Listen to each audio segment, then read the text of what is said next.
Welcome to the Album Anniversary Podcast. Today's show is about Bon Iver by Bon Iver. It was released June 21st, 2011, and is celebrating a 15-year anniversary.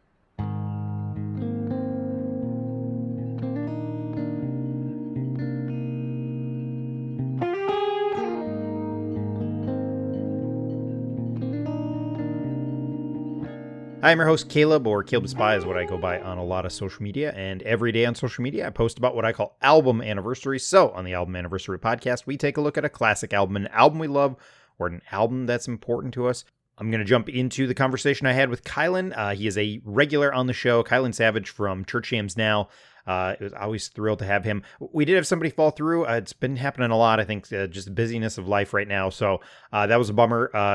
Hopefully we'll make it happen on another show. But, so that does change the dynamic a little. You're preparing for, 3 people and we only have 2. So, but me and Kylan, I think we had a good time. I'm recording this before we talked. So I'm going to kick it over to that time and see you on the flip side. Thanks, everybody. All right, we've only been talking for a half hour. Welcome back to the show, Kylan. I'm glad to have you back. Hopefully some of that makes it to air. We'll see. If not, that's completely okay. I will not be offended if none of this makes it.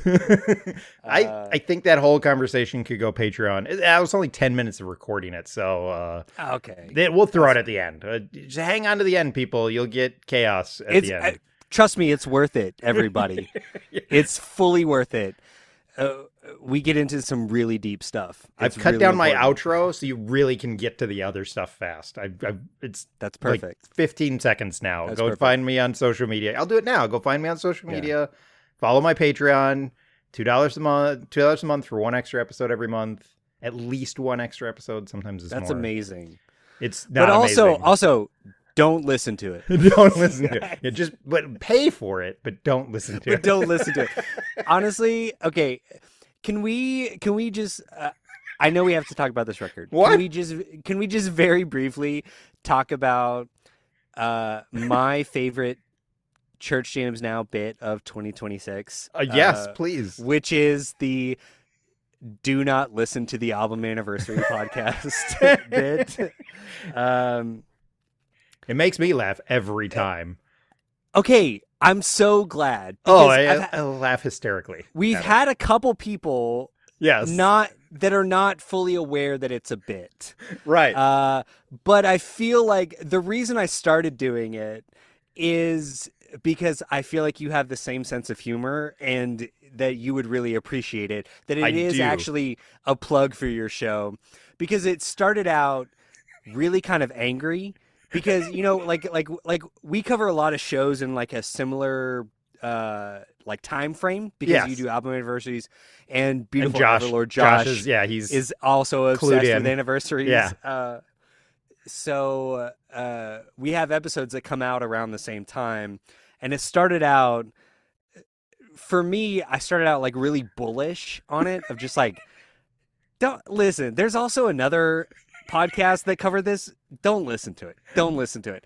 And now it's slowly morphed for me. Like, it's almost like an actor, actor's journey. It's turned into this like kind of pleading, like, please don't listen to the album anniversary podcast. But there are still people that don't understand that it's a bit, so much so I forgot. We just got, I'm guessing by the time this comes out, you covered Leave Here a Stranger. Yeah. And we also covered it with Jerry Morrison from Bleach. Nice. And I started doing that bit, and I forgot to tell him about it beforehand. And he legitimately got like a little uncomfortable. He was like, oh no, I'm sorry. That made me like kind of uncomfortable. I'm like, okay, good. That's awesome. Yeah. When were we recording when Pamela discovered that like I was in on the joke? Or maybe it was on Twitter. I don't remember. It might have been on Twitter. I don't remember. She texted me at some point like so relieved. She was like, "Oh my gosh." Yes. I was like, yeah. I was like, no. I was like, no, it's hilarious. Like, I was like, no, it's a bit. It's a way better bit than like. There was recently a podcast. I set these 2 people up. Like, I got them together, and they didn't mention the show they got together on. to the. Oh my God! I was What? like, I'm the one. Like this happened to me twice recently. I was like, hey, That's crazy. That's crazy. Call out the guy who set you guys up. And I'm not mad about it. Like I'm totally joking about them not mentioning. Again, twice happened where I've kind of connected people, and they didn't mention how they got connected. And but I'm desperate for the attention. I'm desperate for the promotion. We'll go with attention. Call it out. Call it out. That's all I'm saying. I'm totally kidding. It's perfectly fine, but it made me laugh both times. No, but it feels like in the spirit of the Album Anniversary podcast to promote it in such a way that I'm actively trying to get people to not listen to it. I think it's the best way to go. I don't think people should listen to the show. So I think you're so on brand. It's come full circle. Right. Now, this is the end of this is the culmination of the bid in which I'm on the Album Anniversary podcast actively telling people don't listen to it. Don't listen to the act. Don't listen to this. Shut it off. People. Don't listen. Just shut it off. Go listen to the album. The rest of the show, every It's time fine. Caleb tries to make a point, do you know that this album was shut up? Shut up. People aren't supposed to be listening. Okay. Can you send me this audio and then I'll release the Kylan the Church Jams Now edit of this episode in which you're just muted. The whole episode is just me.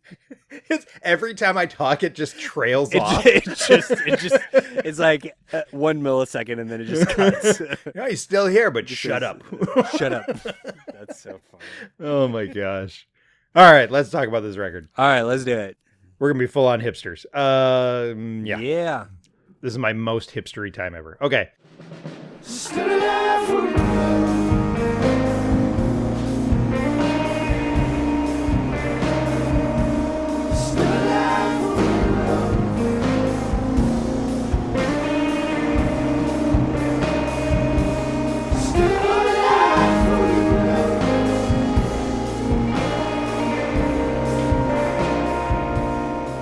So we're talking about, I think I may have mentioned it at the beginning of the show. Who knows at this point? Bon Iver by Bon Iver. So it's the self-titled release. There's 2 release dates that are on there. If you go to Wikipedia, it's really hilarious. It says June 17th, but that is actually, I looked into like the links of where they got that from. That's the Ireland date. So in North America, it's actually the 21st of June.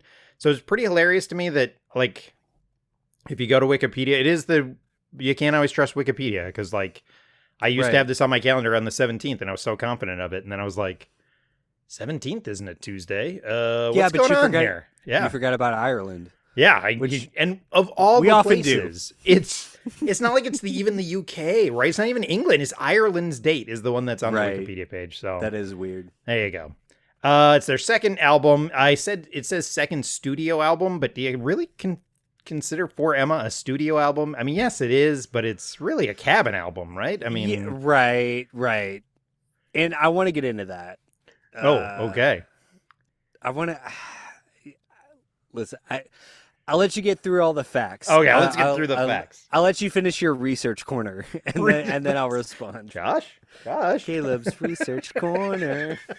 Don't listen to that though. Just listen to Josh's research corner. Oh my God, it would be so funny if moving forward my appearances on this show, if we can get Josh to just cut in and then we can give you the Josh's research corner. Just turn it over to him. He just does it. Back to you, Caleb. Yeah. It's really like we're covering the weather. Right. Record labels. I cannot say this one. Do you know how to say that first one? Jaguar? Yeah, I don't know. Like, I Jaguar? That's what I want to say, but there's Jaguar. There's 2 Jags. Jaguara. I know. I hate it. It's so hipster. This is gonna get to my whole thesis of this album. The hipster thesis is coming, everyone. The hipster thesis be is prepared. coming. As the resident hipster correspondent on the album anniversary. You kind of are, actually, aren't you? I kind of are. Did you know that The National is my favorite band? We should cover them sometimes. We should. And we should talk about spiders and bees. Yes. Here for it. He is by far the biggest artist on this label, in my opinion. There's just like I looked through and I didn't even list other people, so that's all I'm gonna say about that. He is the he is selling all their records. He's the Starflyer 59 of Velvet Blue to Jaguara. What are you talking about? You don't love Manischewitz or Nagasa Nite? Wait. You don't love parentheses band? Sorry, I'm looking at Is that Blue? Oh, you're talking about Jaguara. Yeah. I've heard of them, but like, there's just nothing else on that record label that compares to the height of Bon Iver, in my opinion. Okay, so we're officially saying that Caleb hates women, parentheses band. Yeah, that's... Who's another artist on Jaguar. I like how you are actually trying to say it right, and I'm going Jaguara. Jaguara. So... I don't know, I hate it. It's such a bad name. The other record label attached to this is a 4AD, which is the European side of this. So the other one is just US. There are some actual big artists on that record label. Big Thief, Demon Hunter, The Breeders, Kim Deal. And then there's this band called The National, which maybe you've heard of. I've heard of them. Yeah, they're on the... I don't know if it's just the European version of it, but they're on 4AD as well. Wait, did you say Demon Hunter? Because that... Oh, I did probably, and it's Deer Hunter. It's Deer Hunter. Deer Hunter, okay. Yeah, that makes a lot more sense with those other bands. Okay, because I was like, one of these things is not like the other. Yeah, that's very... You got the metalcore with Big Thief. Yeah. And Big Thief and Kim Deal. And it is worth mentioning maybe Frank Black, Iron and Wine, the Mountain Goats, the Pixies, and St. Vincent all used to be on 4AD. Okay. They've now moved on to other things. So that record label is got some huge names on it. So Bon Iver isn't just the only standout. So okay. The album was self-produced by Justin Vernon, and he really is Bon Iver, if you're not aware, which I'm sure everybody who's listening to this is. But he does have a cast of characters that seem to kind of work with him a lot. There's a ton of people, and I'm not going to list them all because I went through all the people who are on this, and I was like, nope, I'm not listing all those people. So too many. We're going to, when we talk about Bon Iver, just know that we're aware that there's other people outside of Justin Vernon, but he really is kind of this is his thing. This album went platinum in the US and gold in the UK. It was a huge success. It was a critical success. I just clapped my hands. I'm sure the microphone picked that up. Paste and Pitchfork named it their album of the year. So it was Pitchfork's album of 2011. And it made dozens of year-end lists. Billboard, The Guardian, Stereogram, Q, Uncut, all had it in their top 10. Spin, Mojo Records, and Rolling Stone all had it in their top 50. And again, it also made Pitchfork's best album of the decade list. It wasn't number one, but it made the list. So tons of accolades for this when it came out. That was a lot of me ranting. Any thoughts on any of that? I have a couple more facts too. Yeah. I'm holding off. I have a diatribe. So we have a hipster rant coming. We have yes. Is it a success diatribe? We gonna. Well, I'm gonna pull the soapbox. I'm gonna pull the soapbox out. I love when you guys do that. You guys don't do it as much anymore. No, I know. love that it's the chair scoot from Strong Bad. Yeah, it's the best. The first time I heard it, I was like, I had to go back. I was like, did they just pull a Strong Bad chair scoot? I think they 100%. did. But so I'm gonna hold off until we get all the facts. Well, here's some more facts for you. The Grammys, Best Alternative Music and Best New Artist, both in 2012, so a year after. This is the other fun thing about this, is there's some names on here that I have never said out loud, so I'm going to mess them up. Holcyon is how I want to say it was the single. That was nominated for Song of the Year and Record of the Year. The album was recorded in a remodeled veterinarian clinic in Fall Creek, Wisconsin, which was bought by Vernon and his brother in 2008. It was converted into this, what's called April-based studios. Okay. This ties into my diatribe. Vernon's reason for recording them in that location was that it's been a wonderful freedom working in a place we built. It's also only 3 miles from his house he grew up in and just 10 minutes from the bar where his parents met. So that's where they recorded this in Wisconsin. Shout out Minnesota, Wisconsin. Oh, that's the other thing is if you're a Minnesota music fan, and you listen to The Current occasionally, you are required to like Bon Iver. It is just required. You must love Justin Vernon. It's part of being here in Minnesota at this point. And saying you're a music fan. Yeah. Prince. You gotta listen to Bon Iver. No, and Prince is also required. Bob Dylan, not as much anymore. And Dury. Those are the three that if you're like connected to the current, it's Prince, it's Bon Iver, and it's Dury. Those are the three. And yeah, if Dury hears that shout out and is like, holy crap, is that really what people think? It is kind of what, if you listen to the current. Last thing that I have, the artwork is a painting by a guy named Gregory Esidlide. I have no idea how to say his last name. That was great. That was perfect. That's exactly what it is. Gregory, if you hear this, I'm so sorry, and I genuinely mean that. He is a Minnesota and Wisconsin-based artist that created the painting for this album. You can look up his stuff. He's got some very beautiful paintings. I'll just say it. This is not the only one. And it's a beautiful little painting. It looks really good on the vinyl. And yeah. His paintings are more beautiful than his last name. Yeah. We'll say that. Ellicide? That sounds like a drug. I'm so sorry, Gregory. We'll fix it in post. Fix it in post. We do post? Oh. All right. That's all the facts I have. Are you? Okay. Is it diatribe time or soapbox time? I don't know. Or is it? Or we need to get into what we like about it. No. Okay. No. Okay. I have to get this. I have to get this off my chest. I have to. Don't get listen this to the off rest of my the show. chest. No, don't listen to the rest listening. of the show. Everyone, stop listening now. Listening. This is just for me and Caleb. Okay, because you asked me to be on the show. It was probably like 6 weeks ago. Yeah. Maybe 2 months ago. Like 3 years ago. Yeah, it was like 3 I years met ago. you. I was like, hey, do you want to be on a show in 2026? It was 2016. We were, it was a new age for podcasts.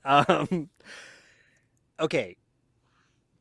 I personally have such a weird relationship with Bon Iver as an artist. Okay. Because, okay. My wife and I have talked about this a lot over the years. I am often perceived as a quote-unquote hipster. Sure. But we have relatively recently discovered I'm not a hipster. I'm just a nerd. Sure.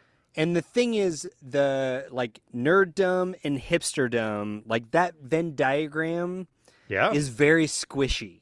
Right? Sure. I just genuinely I like what I like.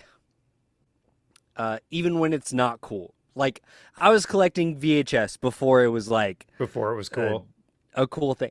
But it's just so happy because I feel like hipsters are people that attach themselves to trends maybe a little bit after the fact, but then make that their identity.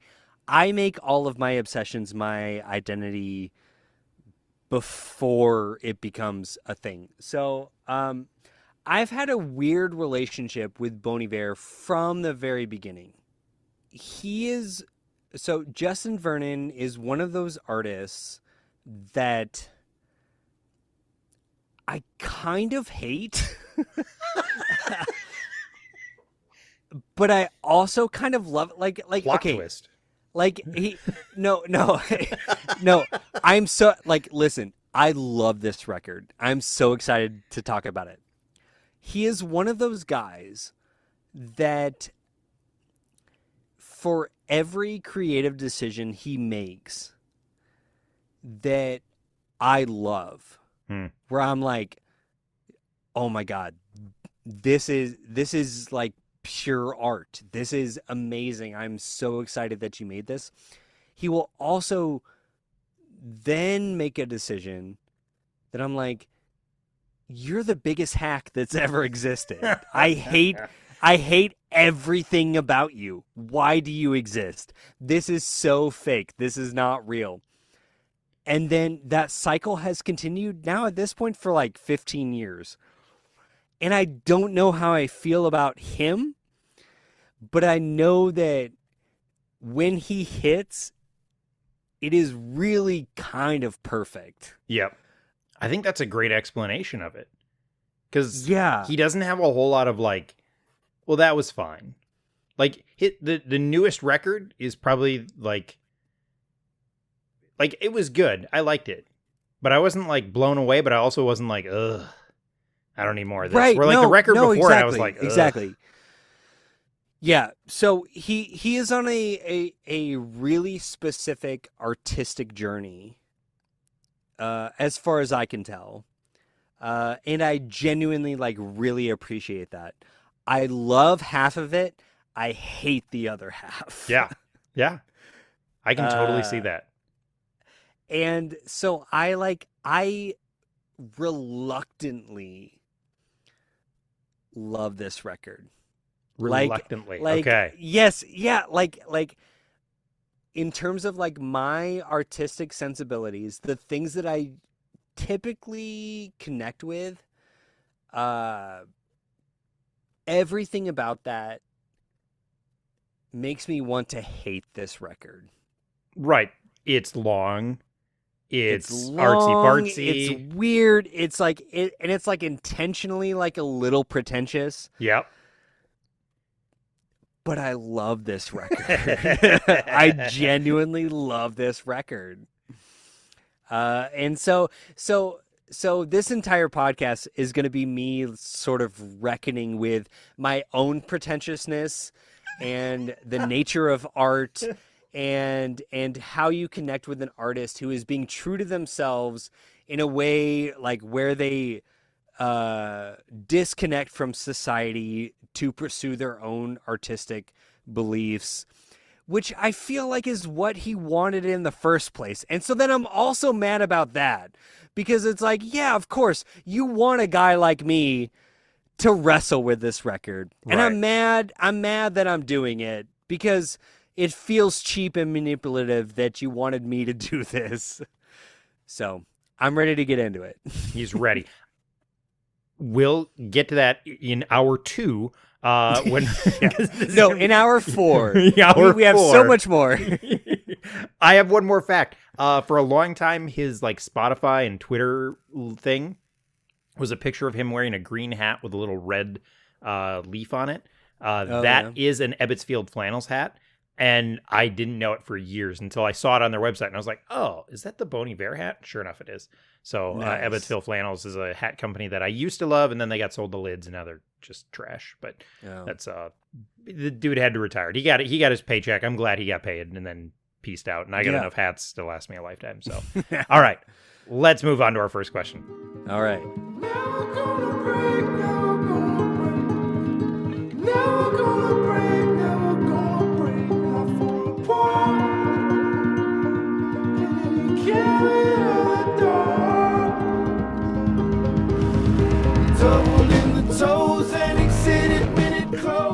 All right, so how did you first discover this album?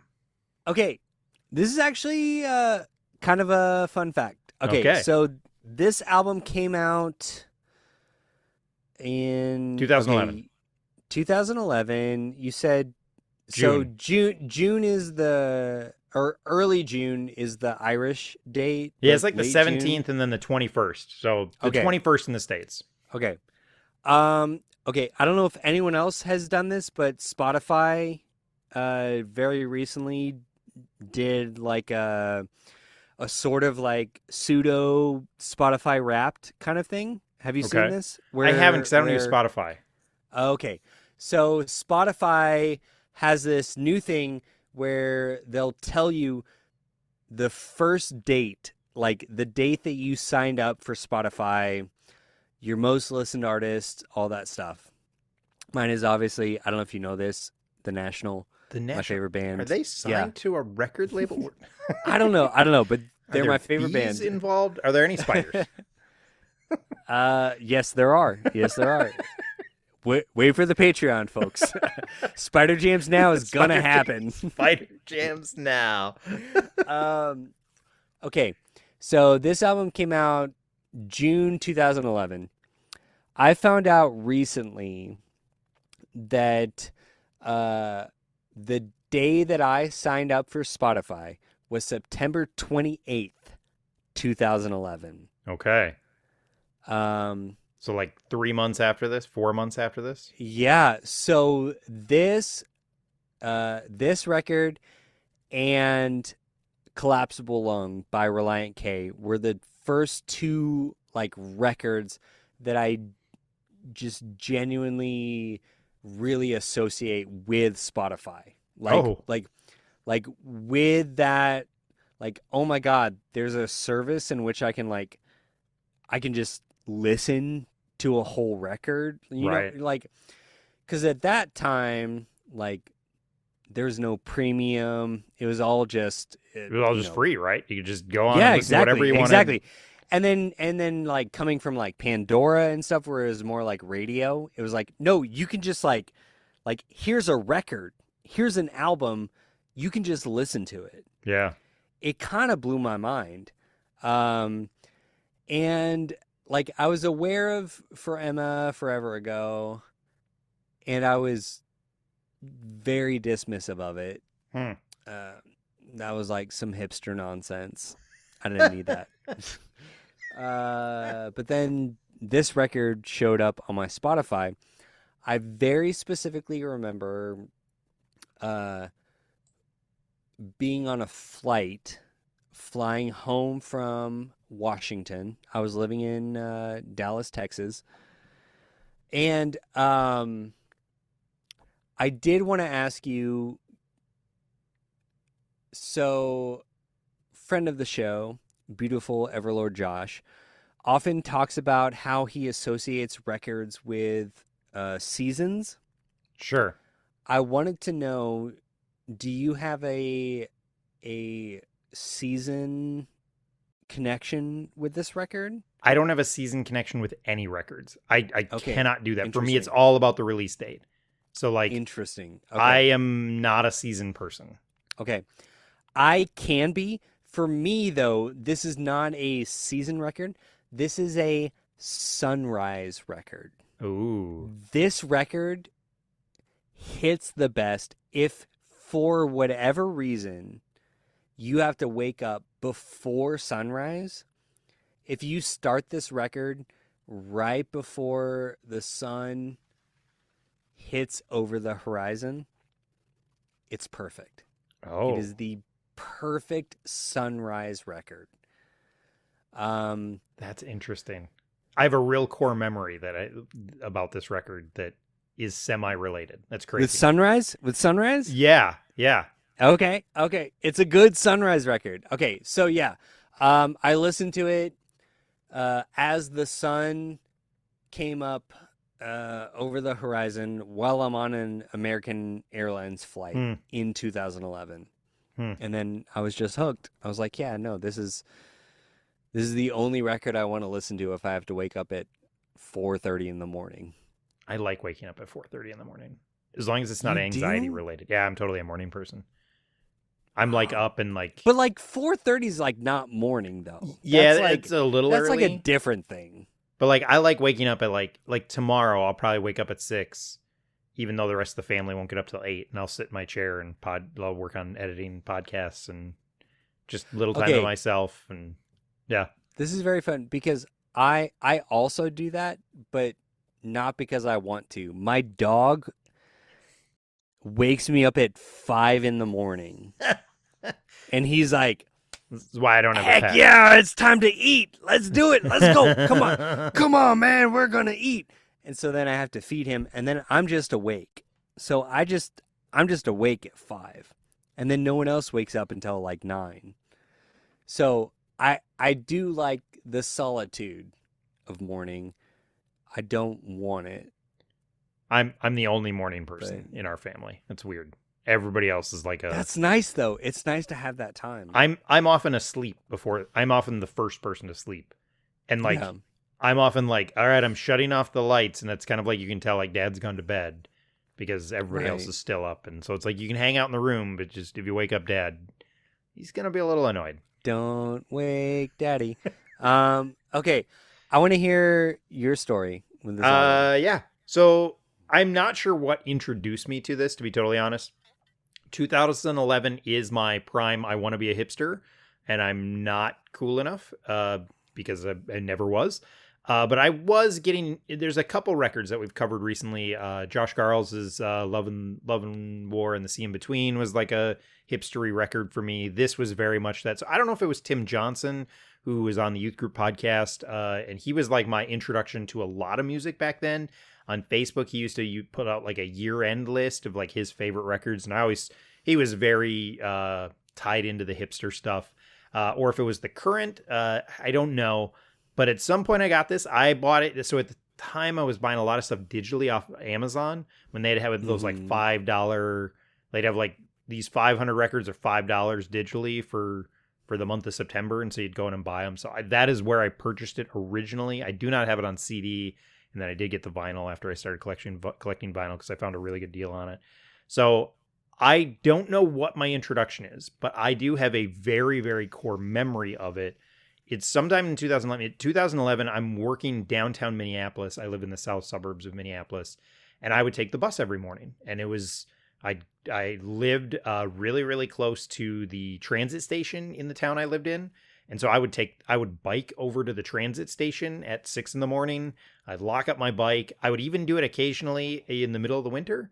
So I'd get to the transit station. I, at the time, had a beard that was fairly large.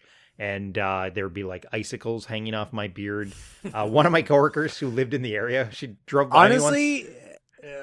Go ahead. She drove by me and she was like, Caleb, with the beard and the kind of long hair that's kind of all over the place, you do look like a guy who got busted for drunk driving like 3 too many times and has had his car taken away. And that's why you're on your bike. I was like, oh, I never thought about that. So anyway, but yes.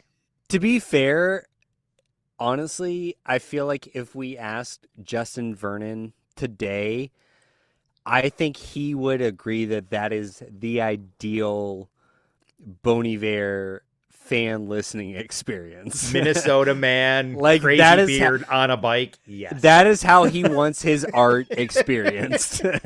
He wants a man with icicles in his beard. Yes. Biking to a bus station at 6 a.m. That is exactly. So I would take the bus and I would always have, 45 minutes on the bus or half hour, kind of depending on how traffic was. And so I would read on the bus and I would listen to music. And I remember putting this record on and being like, I should listen to this again. Because I liked it, but I didn't know if I totally got it. And yeah, I put it on and I had it really, really loud. And Perth came on. And all of a sudden, I really like that. It wasn't headphones; it was just earbuds. But maybe it was headphones. I don't know. But I was kind of this like very, very like I could really, really hear it, and I kind of heard all of it. And I was like, yes, oh. Okay, yes. Oh, I love this because I had a similar experience. Yeah. Yes. So that was me, and I do remember that bus ride, and I do remember just being like, oh.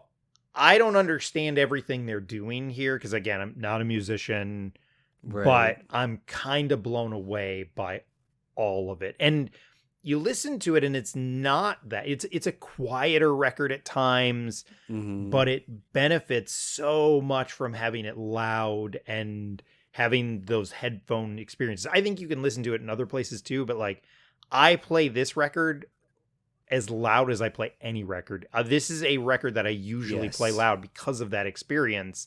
So much so to the point that I was doing dishes this week and listening to it very loud in the living room. And my son was like, why are you listening to this so loud? And I was like, because it's a record that demands it. You got to listen to it loud. Yes. And so, because it kind of all the little things come out. So anyway, so that is a core memory for me. I don't know what my introduction was, but I do remember that experience on the bus listening to this record really loud. So I love that. Once I knew I was not magnificent.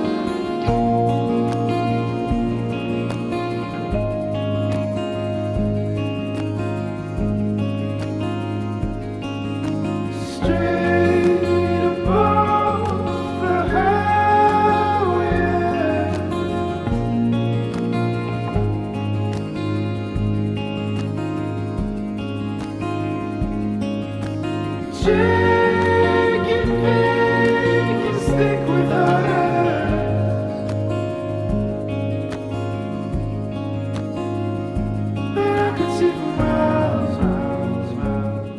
let's get into what we like about it, because we already kind of started going there. So, Right. what is it that makes you like this, even though you kind of hate the hipster of it? Yeah. Okay, yeah. Okay. I don't know. Okay. Every time I come on your show, Caleb, I'm like, okay. On Church Names Now, I talk about how I'm like the resident vibe guy. Sure. Um, We do tend to pick records where you're not the vibe guy on it. I'm totally no, the I vibe know. guy on this. I know. But okay, I will say I'm a vibe guy on this record. Like I don't know if I can, like, I feel like I'm going to come to you after this with like 10 pages of text notes of like, oh no, okay, I figured it out. This is why I like this record. No, it just oh, here's what I was talking about. That edit point, there's the long silence and then the It's the second time you've done it, and I totally I know. Just cut out those silences. It'll be fine. I want to It'll be fine. It'll be fine. Nobody should listen anyway. It'll be fine. Yeah, exactly. No, everyone's already turned it off. I already told them to not listen to this episode. Man, this record, like, it weirdly, like, it hits me in my soul. Yeah. In a way that might get down to like why I kind of hate Bon Iver. Because there is this like real sheen of like radio pop kind of thing, but then like he has these glimpses of like, oh man, I'm a sad white guy from the Midwest, and you like get me. Like this is my entire experience, and then you're just gonna put this like pop sheen on it, like screw you, man. Yeah. like why did you do that? Yeah, no, it is really similar to The National, which I don't know if anyone on this show knows is my favorite band. Do they write songs about bees? My favorite song about bees. And do they talk about spiders? My favorite song about spiders. This bit is not getting old either. Listen, join us for Spider Jams Now, a new podcast coming summer 2026. I love this bit as much as I love the don't listen to my show bit. Yeah, no, we're going to spin it off. We're going to do a whole Insect Jams Now. I bought a car recently, and my first thought was, should I talk about this on Car Jams Now? You should. Okay, what car did you buy? No, okay. No, listen, you can't bring this up on an episode with me. And okay, we're going to detour. Why was this episode 3.5 hours? Oh, yeah, because. Because. Good night, everyone. We've done 6 different mini episodes within this episode.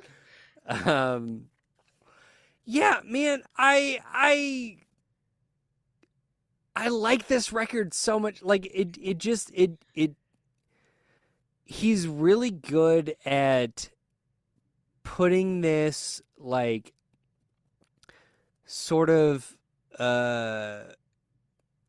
contemporary folk work ethic, like the way that he records everything, but he's also like really willing to experiment with stuff. Like, because honestly, like the majority of these songs could be done pretty standard, like Bob Dylan, Woody Guthrie, like 3 chords and the truth kind of thing. But then he's like, oh, I don't know, here's a Juno synth line. Right. Here's like, I don't know. Let's grab the saxophone. Like, here's a saxophone. We're just gonna put a theremin on all this song. Like, and so I'm constantly mentally confused, but spiritually soothed. Does that make Wow. sense? Yeah. Yeah. I totally get that because it is like expansive and rich and full and like all those really boring words, but it is really all those things. Like it's this landscape of music. And like this is a weird record for me in that like I can tell you about 4 lines on it lyrically. Oh, yeah. No, I have no idea what he's talking about. Right. It's all like I Throughout the can't. entire record. Apparently, one of these songs is about the Hmong people living in Minnesota. I was like, what? Or, huh? Like, I had no clue. But Right. yet, I feel connected to everything But he you just says. feel it. Like, It's so stupid. And I there's love a it. really like visceral element to this album. Yeah. Yep. That like it honestly doesn't matter about the details of what he's talking about. Like Yeah. I just feel it. Yep. Yeah. And I've talked about this on 2 shows now recently where I've started to equate certain songs and they're not like ironically less 5-iron related, right? Like cuz everybody would think like, "Oh, this is a 5-iron thing." It's not. There's a couple, but like there's certain songs that are a religious experience for me, and what I mean by that is they just feel like this like I want to have an Anglican religious experience around them where like it's this like repeatable thing that like drives me emotionally okay, and it makes yes. me feel connected. yeah. Okay. It's and so weird. yes, and he pulls off that repetition in a way that a lot of artists I don't think are able to. Yeah. Like, yeah, okay, yes, that makes so much sense. Like there is this sort of like religiosity to the repetition of what he's doing that also I think is like maybe very specifically like Midwestern. It could I don't be. know, like Well, the other like- bands that for me that are is like, well, Gaslight Anthem has a couple. So like, even though they're Yeah. like, and I know they're not Midwestern, they're from New Jersey, but they feel Midwestern to me. Like it's bands that make me feel nostalgic for stuff that I have no reason to be nostalgic for. That's a lot of them. Yes. And like, Yeah, that's what I yeah. kind of feel about this is like, yes, it makes me feel nostalgic for folk music that I don't really listen to a ton of folk music outside of Bob Dylan, to be totally Right. honest. It's not my thing. Well, because who does? No one cares. but yes. This whole genre. Okay, I mean, Don't listen to that li- either. Listen. That one sentence, I think you basically just described like the entirety of the thesis of Inside Llewyn Davis, which is an amazing movie. And It's such a Like- weird one in the Coen brothers music. They're so weird. They're weird too. oh, they are, but they're also Midwestern. Yeah, they are. They're yeah. they're straight from Brooklyn Center, for goodness sakes. Yeah. Everybody thinks they're from Fargo, and I'm like, no, they're from the Twin Cities. No. So, yeah. And something that really solidified this religious experience for me, and if you go to YouTube and you search like, it's Bon Iver at the AIR Studios, it's this little session he does with a guy named Sean Carey, who I think is on a lot of, like, they're collaborate a lot. And it's them doing 5 songs, and it's just a little metronome and then 2 grand pianos like facing each other, and they just go back and forth. And they do Hinnemarn, Texas. I don't know how to say that song. They do that No. one. They do Wash, and then they do I Can't Make You Love Me. They do a Bonnie Raitt cover, and then they do Babies, which is off the Blood Bank EP, and then they end with Beth Rest. And Oh wow. it's these 2 guys, you really get to see that Justin, like, his voice on this is not manipulated. Like, he Right. really he can hit the falsetto things and he can hit the baritone things. And the Yeah. Sean guy works really well with him. And that really did solidify for me this idea that like, this is like an experience, because it's absolutely, it's 24 minutes of just kind of being blown away by what 2 guys with their voices and 2 pianos can do. It's unbelievable. And it's like these stripped down versions of them because it's just, again, it's two pianos. It's amazing. And it kind of made me like, again, not being a musician, have this whole new appreciation for everything they're doing on this record. So Yeah. go check it's that so out. good. It's so good. And I hate that I love it.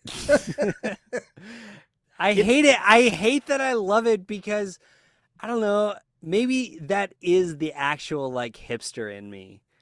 I'm like, no, you guys don't appreciate it for what it actually is.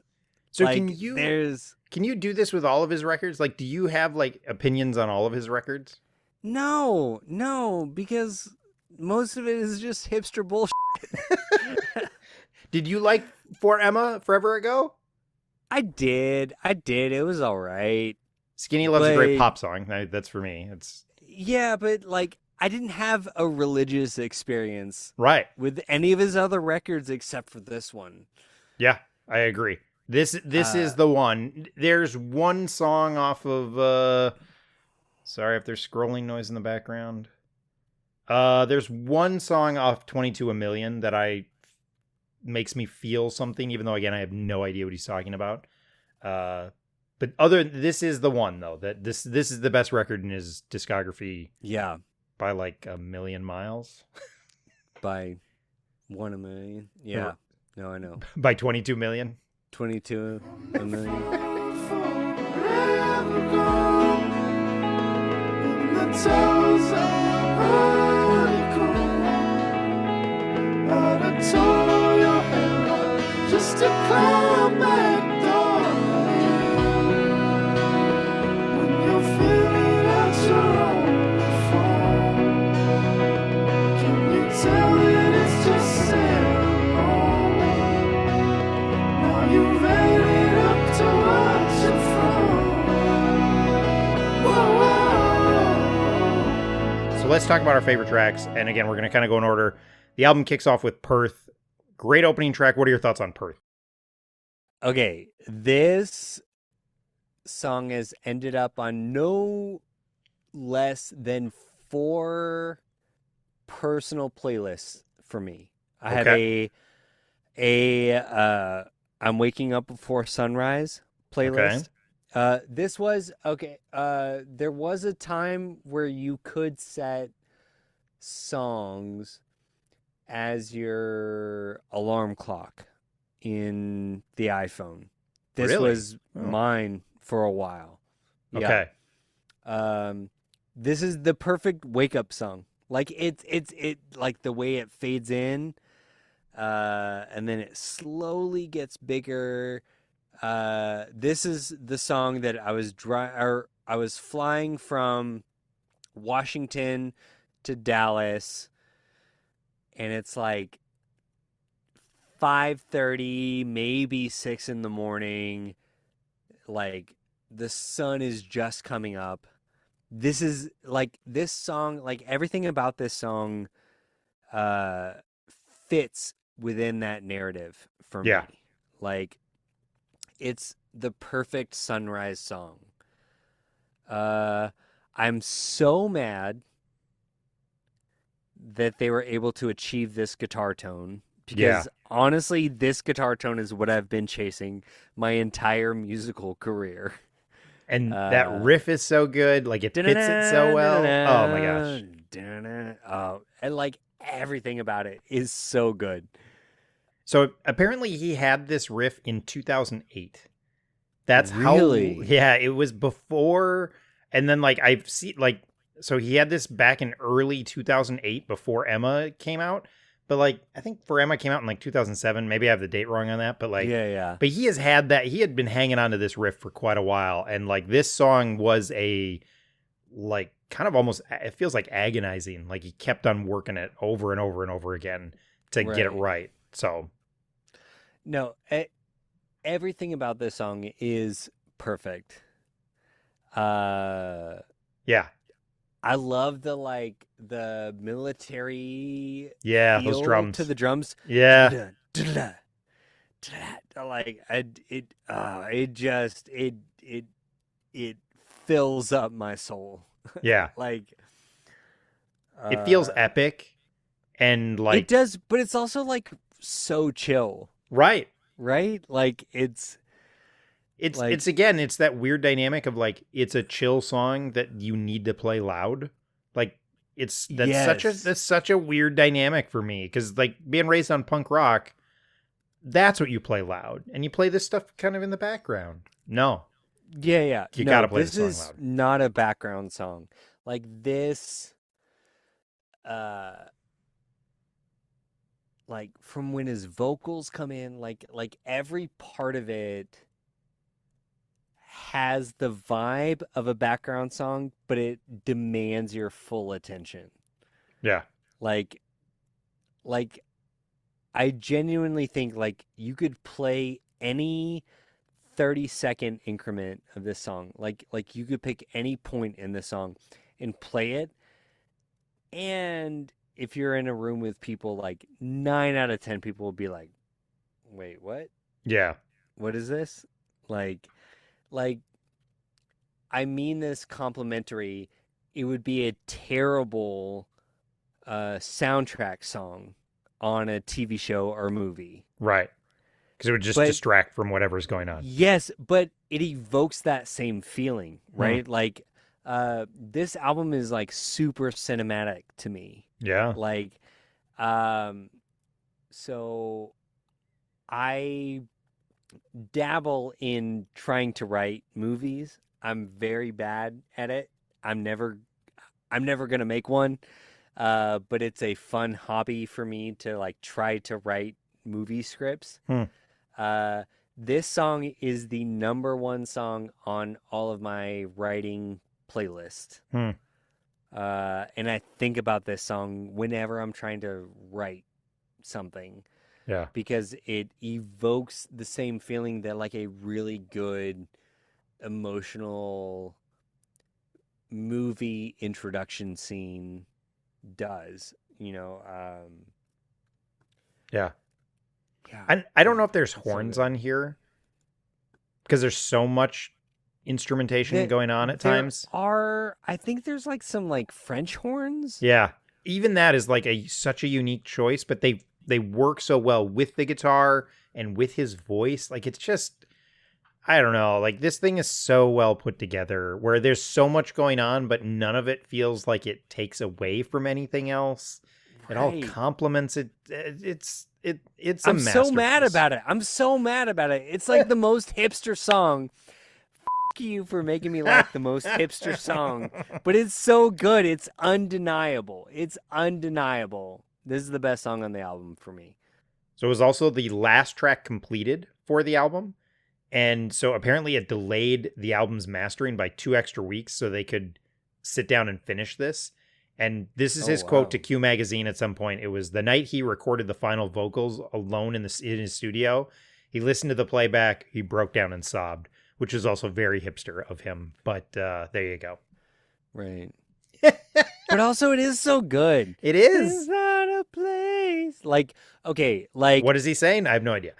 like yeah, but it doesn't matter to like okay.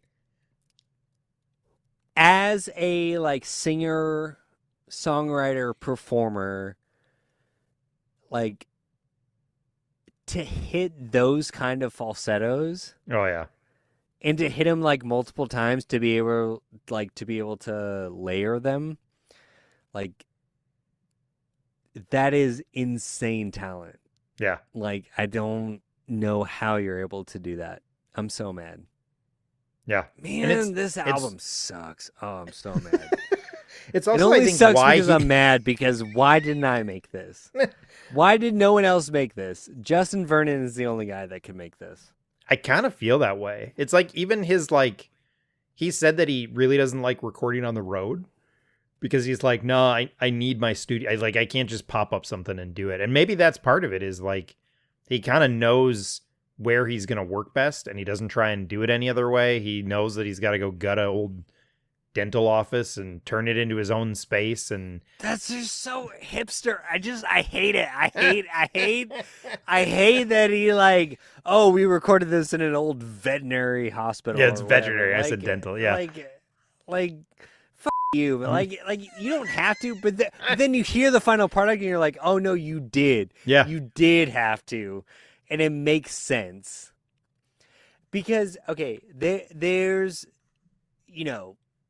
there are two wolves inside of me, right? There's my hipster, like pretentious artistic side, and there's my like blue collar. Blue collar is being generous. My white trash side, where I'm just like, it doesn't matter, get it done or get her done. It's very like Larry the Cable Guy versus, Christoph Kieslowski. I'm like, I have both of these things inside of me, and Justin Vernon is able to marry the two of those in such a way that I think I'm just kind of jealous that he can do that. Yeah. I can't imagine, like, because again, I don't do any sort of art sort of stuff. Like, I can't imagine where, like, the headspace you have to be in to, like, put this all together and just, even the idea of, like, how do you figure out you can sing like that? Like, that's it's a whole other conversation. Right. Just, no. You have to go live in a cabin. Right. Exactly. Like you have to be bougie enough to be able to spend 9 months living in a cabin off grid and not have to worry about like a mortgage or medical bills or children. Yeah. You know what I mean?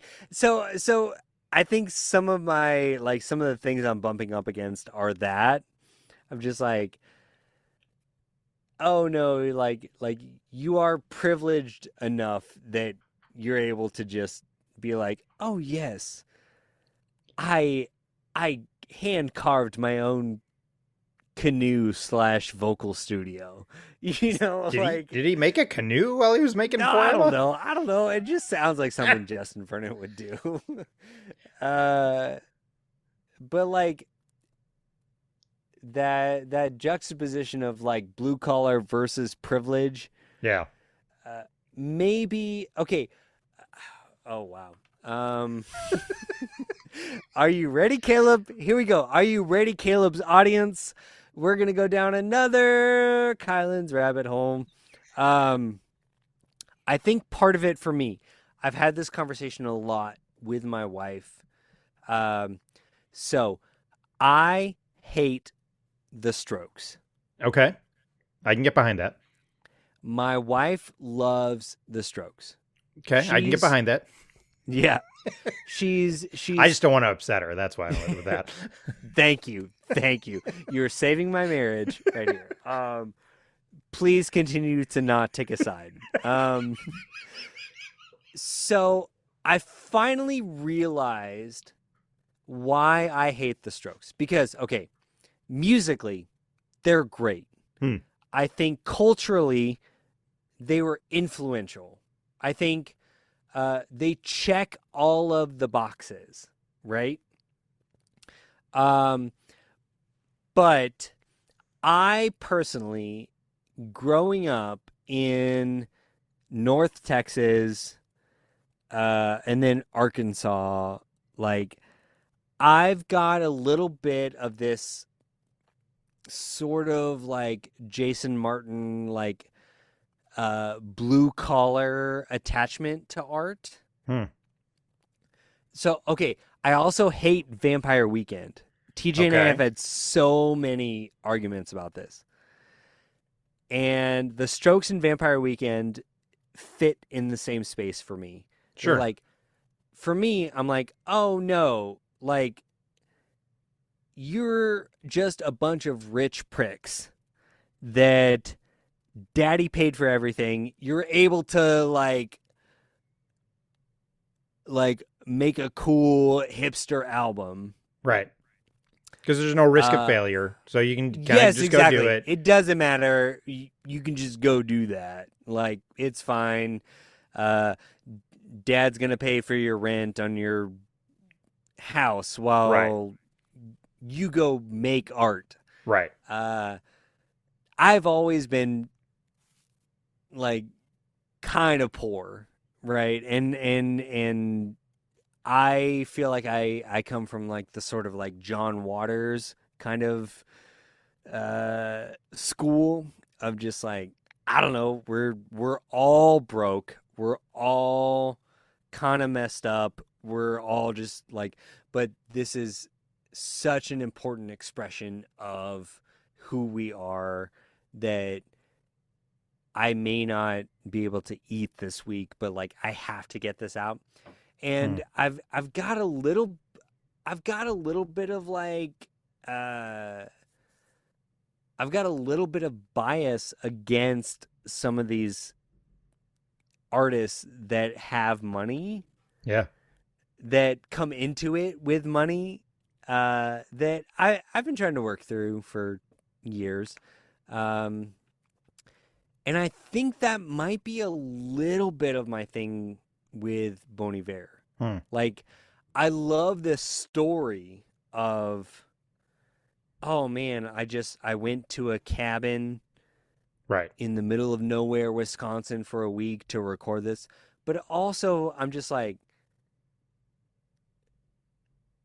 how did you pay for that cabin in the middle of nowhere, Wisconsin? Like,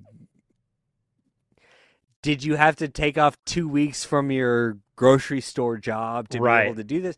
So I think I've got a little bit of like class bias.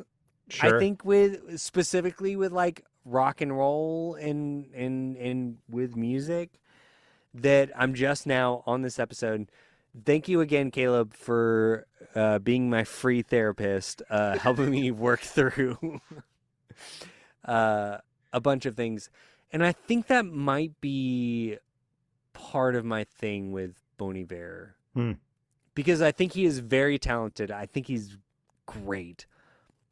I'm also a little bit mad that he's able to do what he's able to do and that I'm not able to. So, I don't know. I got to look up this story because I thought I saw it somewhere that it was like the only big musical artists of the last like couple of years, like they're all Nepo babies. Like that's like the only way to do it anymore is you kind of have to have an in and you've got to have money. Right. Yeah. It's the only way to really make it. You know, we talked about it. Man, what was it? It was on the Josie and the Pussycats Patreon about like the idea of like people are just desperate to sell out now. Like, oh yeah, I want to sell out. And like, if you're coming from that spot where like, it really doesn't matter. You know, Dad got me the record contract and right. You know, well, I mean, okay, to tie it back, I mean, I think that's why I like so appreciate a band like Dury. Yeah. Speaking of your hometown guys, like it feels like they earned it. Yeah. When I know their dad, he teaches music lessons for a living. Yeah. No, it feels like they earned it. And then there's something about Justin Vernon that feels like he didn't earn it for me. I don't know anything about his background. I don't either. It's purely a vibe, right? Like I'm being pure vibe guy right now, but I think I'm finally able to like dig down into the parts of Bon Iver that I kind of hate. I'm just reading up on his like. I will say like, there's not a ton of money in Eau Claire, Wisconsin. I went to Stout, which was in Menominee, Wisconsin, which is like the closest town to it. Yeah. And Eau Claire, which by the way, one of the greatest Strong Bad, you mentioned the chair. Well, I mentioned the chair scoot from Strong Bad. One of the greatest Strong Bad jokes ever was when he got an email from Eau Claire, Wisconsin, and he reads it. You, Claire, why? It is the best reading of Eau Claire, Wisconsin I've ever heard. But like, he went to the University of Eau Claire. That's where my sister-in-law went. Like, you know, yeah. So I don't know. Maybe he does deserve it. I don't know what it is. Maybe it's just because of the class of other bands that he came up with. Sure. Okay, so maybe I'm being unfair. I have no idea. He Yeah, majored I in don't know religious either. studies Yeah. and minored in women's studies. Wow. I know, like I think he's a cool dude. Like I think he's a cool dude. Yeah, I mean, Uh I've never thought about the idea that like what's his upbringing like. That's so interesting. right. Yeah, I know. I've got a weird like classist axe to grind with a lot of music. Uh I don't know if I do. I I definitely have my like I will not support this act because of this or that. But I don't know if it's because of although I will say the some of the like people that you look and you're like, how do I know this name? And you look it up and you're like, oh. Some of that has started to bug me as of Right. recently. Like I've seen like there's a song that is included in like 1,000 shorts on like YouTube and Instagram. It's like by J.J. Abrams' daughter. And I'm just like, nope, no, Oh, no, no, yeah. no, no. And then like Willow Smith, she had I think one of Will Smith's kids had a big hit, and I was like, no, no, no, no. yeah. I'm out. So maybe I do have some class bias. I don't know. I don't know. This is a conversation for Yeah, this is another like time. I'm sorry. Okay. Minnesota, our Wisconsin. Other Let's favorite talk about songs. Let's Yeah, talk about yeah. Minnesota, Wisconsin. I want to Oh talk my about this. God. The second song. I do love his voice on this song. I also love again the drumming is really good on this. Like No, they're it's subtle. so good. Like there's I don't know, and I love how it starts low. You get the first baritone moment, and then it goes to his falsetto, and it just Mhm. gets so good at like the 2-minute mark. It's unbelievable. That song, Yeah. the Minnesota, Wisconsin No, song. it opens up great. Yeah. And I looked this up and I couldn't believe it, but like apparently he is talking about the experience. I mentioned it earlier, the experience of the Hmong people who were relocated to when the Chinese built the Three Gorge Dam, and that dam flooded the valley where they used to live, and then they all a lot of them moved to Minnesota and Wisconsin. And like I think it's also tied to the Vietnam War. The Hmong people helped the United States during the Vietnam War. And at one point in Minnesota specifically, and I know he's from Wisconsin, the highest concentration of Hmong people in the world was in the Twin Cities. Oh, Like wow. that's how many. Like for years, my uncle did before he went overseas. My uncle spent 30 years as a missionary in Thailand. He got his start doing missionary work in the Twin Cities because he ran into a Hmong community and he was like, these people are great. I love being with them, and like that's what he did for a couple years. He was like, I don't even need Okay. to. He's like, I want to tell people about Jesus.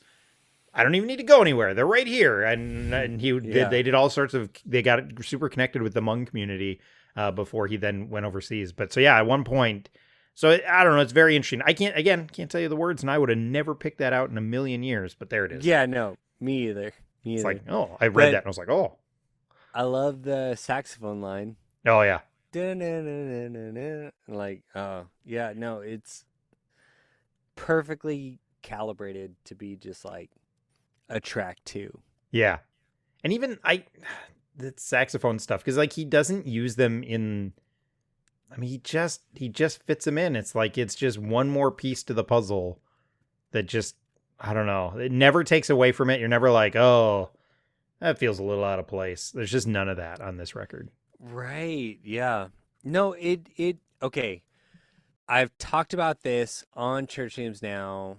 Ricky, the drummer from Me Without You, I think might be the best drummer of all time because he saddles the line between vibe guy and technical drummer.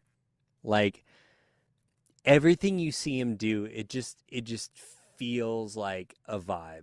Like he's just jamming out.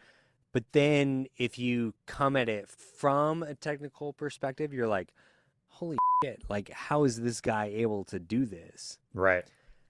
And I think this record fits kind of in that same space. Like you can just vibe out to it. Like it's a perfect vibe. Like just put this on in the background. Totally. It's perfect. It's fine. But then if you do come at it from like a technical perspective, you're like, how were they able to do that? Like, how did you pull off that line? Like, what?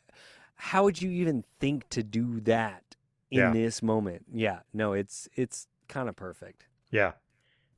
The other thing that's really interesting about this whole record, Jeepers, we're all over the place. I will say, I know. like, I'm so sorry. no. Like, AJ, I'm coming for you. oh, brother, you eat your vitamins. Oh, and brother. say your prayers. There's no. I'm usually like a really big fan of an album where you can really, really hear the bass and you can really, really connect with it. And I feel like that's the one thing that's kind of hidden in this You mix. can't. No, it's they're high guitar parts and drum parts. Yeah. That make this record. Yeah. It's so interesting. I just thought about that. Yeah. All right, let's go to the single. Hot take. Holocene? I said it wrong before. It's good. How do you say it? Holocene? Holocene? That's know. right. That's how you say it. I'm the smartest man ever. Yeah, this is I think you mentioned before that this is the most streamed song. This song was certified platinum, so huge song. It's probably his most streamed song ever, to be totally honest. What are your thoughts on track 3? Kind of round out the first 3 songs of this record. I mean, it's all good. Right. It's good. It's fine. It doesn't hit the same highs as Perth for you for me, but it does a similar thing. Like, it builds in a really interesting way. Yeah, no, I think he was doing like the same thing that I feel like the predecessor to this is like what's his name? Hosier. Hosier does this. Sure. I think it fits in that same sort of like we're like a sensitive guy with long hair doing an alternative pop track. Sure. But the technical aspects of this song are insane. Yeah. Yeah. You know what? This would fit perfectly on an album by The National. I don't know if you've heard of that band. I think I like have them a heard lot. of them. Do they do they write songs about bees? Sometimes. Occasionally. If they're in Ohio. That's only when they write them. Yes, yeah. Hey, they write songs about bees as much as they write songs about Ohio. Oh, I thought it was, hey guys, I got a bee song idea. Hey, are we in Ohio? Are we in Shut Ohio? up. No. You save that bee song idea for when we get to Ohio. Save that bee stuff for Ohio. Oh man. No, this is so good, and it's just like it also hits that weird spot for me where like I'm mad that I like it because it hits all the hipster instruments of 2011. It's like Probably, you have marimba, you've got like you've got this like expansive drum production. Yeah. It's like, oh, we're just gonna put a lot of space on the drums. We're gonna have this like repeating like Dintel Postal Service, Jimmy Tamborello sort of like repeating acoustic line that's just going to go through the whole song. Everything about it should be annoying, but it works so well. Yeah, it's like you use the word expansive. That's literally in my notes. It's so expansive. And like I feel like it's like rich and warm. That's what like makes it feel unique. Is like yeah, which I love because it goes up against like because his vocals are not like his vocals are like kind of harsh, like he's doing the high vocal again, which he's done a lot leading up to this point. Yeah, but here like it feels like they put him out like on a gangplank and like you're gonna do these vocals, they're gonna be high. It's just up to you. Right. But the vocals like hang everything all together. And it feels like kind of a miracle that this song came together this way. Because he's so vulnerable in the falsetto in a way that I don't hear a lot. Right. Well, yeah, I and mean, this song's interesting because on Minnesota, Wisconsin. There's some lines that you actually pick up. I can't remember what they are, but like you can actually hear them. And then this is one of the songs where one of the most pronounced, like what he's saying comes through on this song when he says, like I knew I was not magnificent. Like you can really, really hear it. And so like that's really interesting to me too. Like this is one of those moments on the record where I know exactly what he's saying and I kind of know exactly what he's talking about in this song, which is the rest of the record I have no idea. Right. Yeah, but he delivers it in such a way that like it sounds like I don't know, he's able to pull off kind of a magic trick in that like the way that he delivers everything feels like the way that every guy that sings in the shower by themselves and sings like the high parts of like a freaking Pat Benatar song. Sure. You know what I mean? Like Good you're gonna reference. sing those songs that you're like, hit me with your best shot. Like, like you're just gonna go for it when you're in the shower, and it's not gonna be good, but it doesn't matter. But then he's also able to make it good. You know what I mean? Because there's a different type of falsetto performance that a lot of artists do. Like I would say like Aaron Marsh from Copeland. He can hit those same falsettos, but he's so controlled.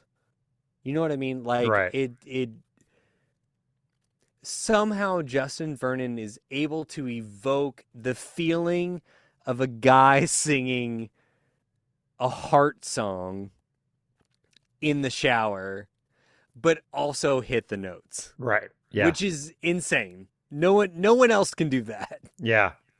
And I think that's sort of like the magic sauce of this record is he's able to hit those notes with the same vibe of someone singing in the shower, but also be able to hit the notes in the way that I can't sing, but I think I can sing along with this. Yes, it's wrong. Yeah, exactly. Like none of us are able to sing along in the shower.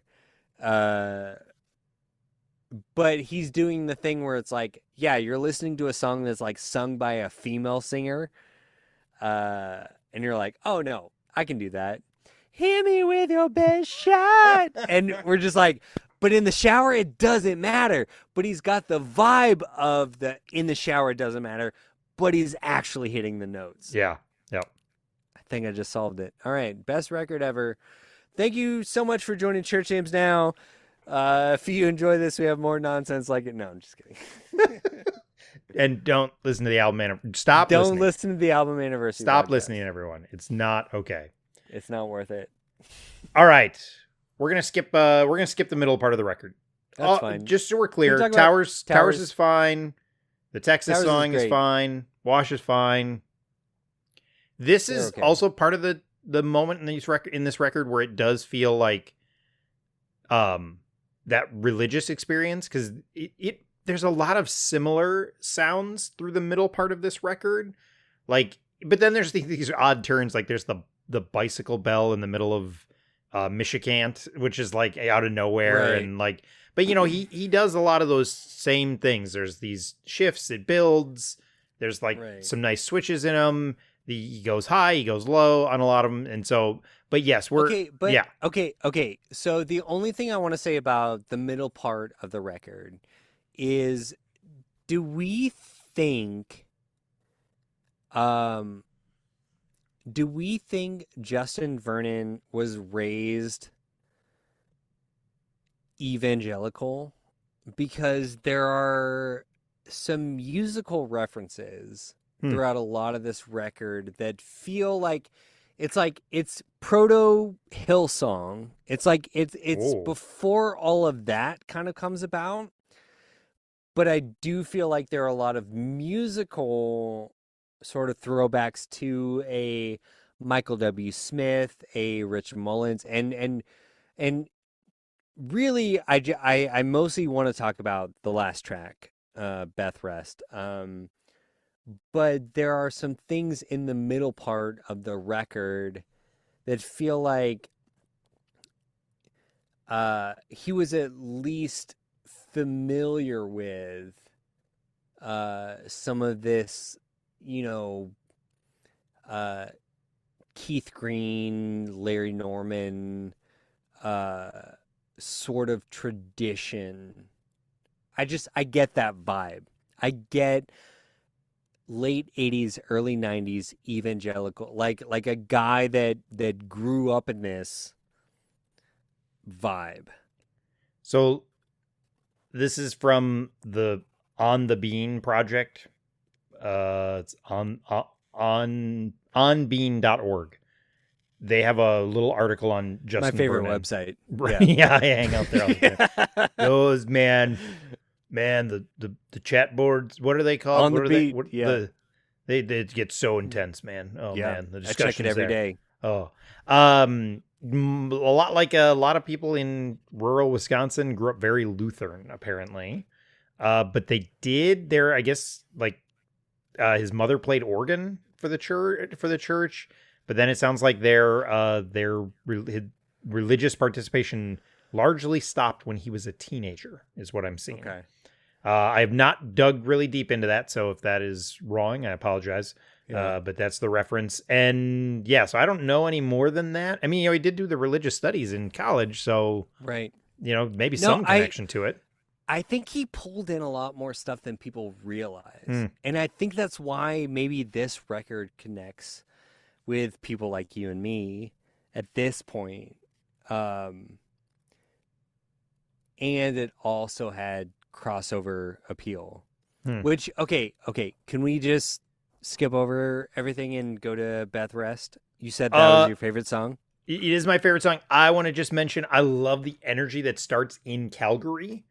Like, there's this great build to it builds up to it. Yeah, to Beth Rest. Like the energy, like because again, I will say the middle of the record is a lot more subdued. Fine. Yeah. And then Calgary kicks it off, and there's something about the kind of that breakdown, the build up, and the bridge at the end of that is just fantastic. And it leads well into that little short instrumental, and then finishes off the record with my favorite song. Yes, is Beth Rest, which is about death, apparently. So yes, let's talk about Beth Rest.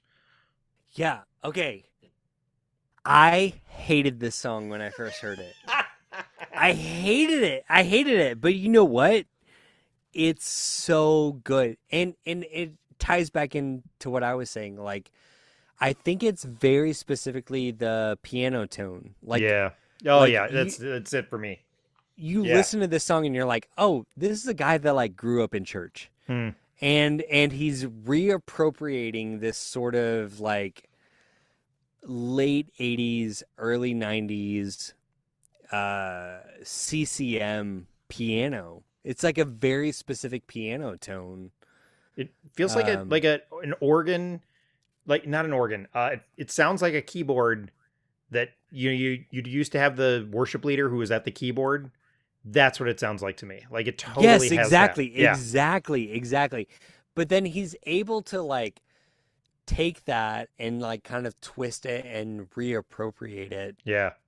In a way that like can hit a more mainstream audience. I think this is the most subversive song on this record. I think he 100% knew what he was doing with that piano tone, and I think he was taking a tradition that he had grown up with and was able to like put it in a different context in a way that, like I said, when it came out, I hated it, but I was also in such a different place in terms of like that music. I was like, oh my God, this is my grandpa's music I grew up listening to. I freaking hate this. Right. Like, why would you do this? Like, I'm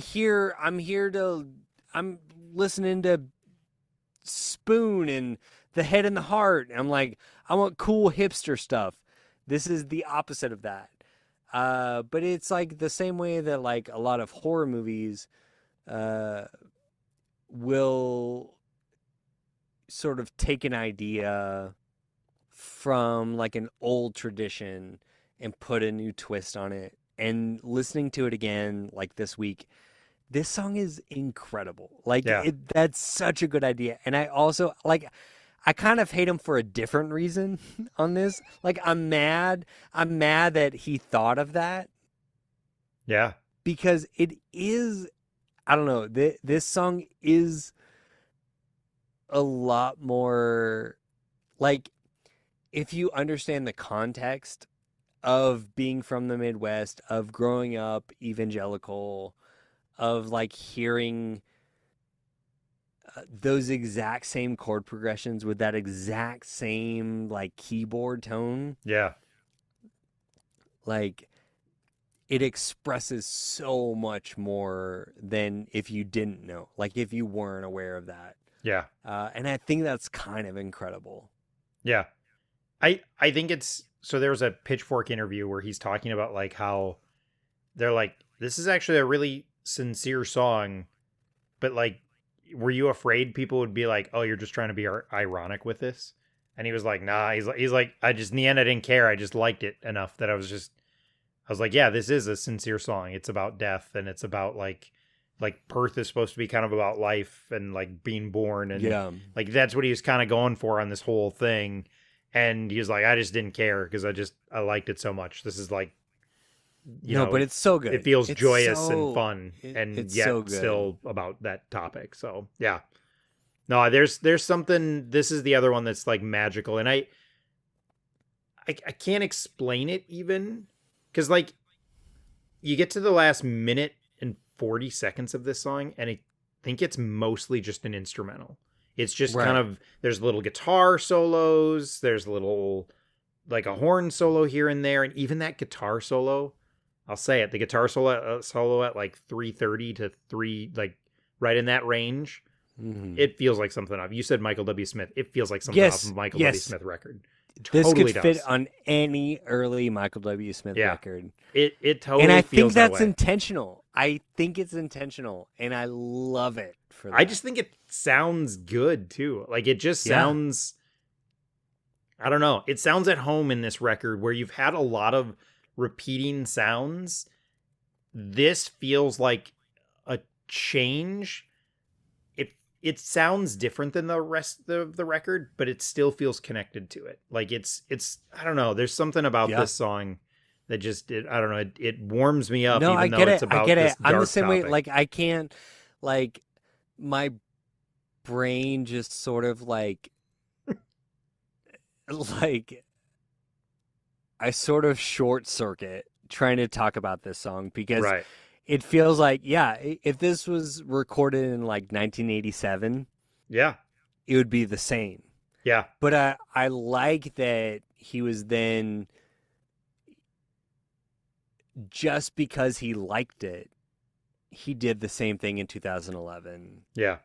And especially because like those early like 2010s, like there was so much irony in every like reference in everything that was happening culturally and musically.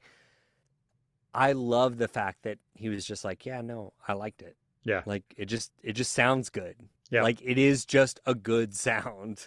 Yeah. And then so to be able to strip away my personal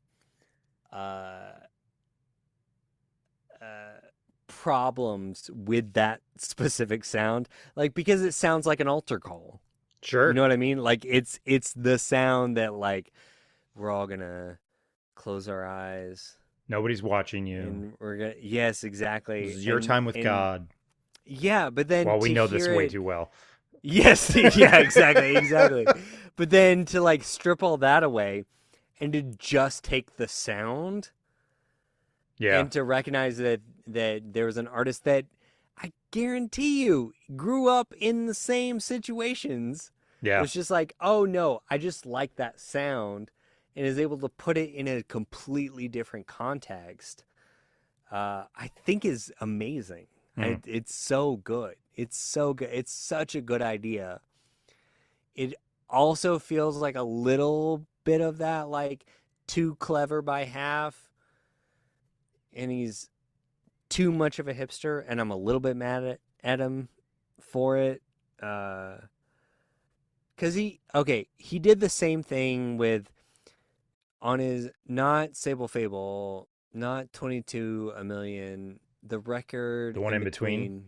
Yeah, he came out with a bunch of lyric videos. The I. Yes, all the lyric videos were done in like Comic Sans, the font Comic Sans. And as someone who like makes lyric videos, who is like a designer, there was this attitude from his team releasing those that was like, this doesn't matter.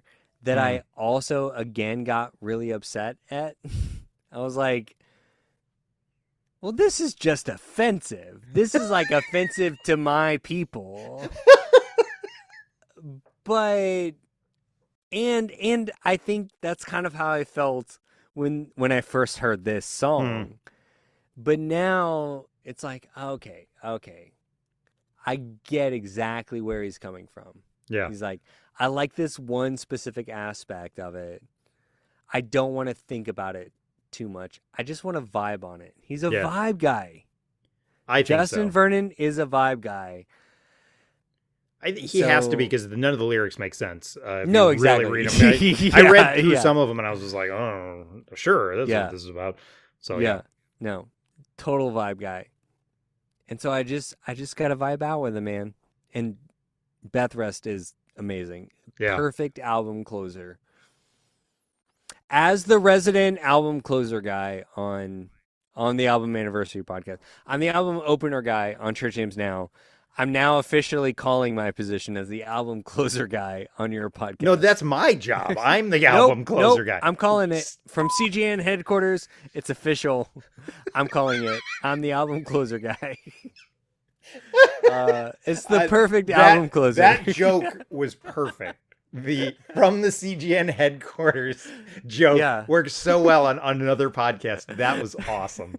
Holy crap. I have to call it every chance I get. Oh my gosh, that works so well outside of your own podcast. Even oh my gosh, that's hilarious. Yes, exactly. No, I got to call it.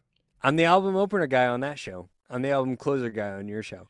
The perfect album closer.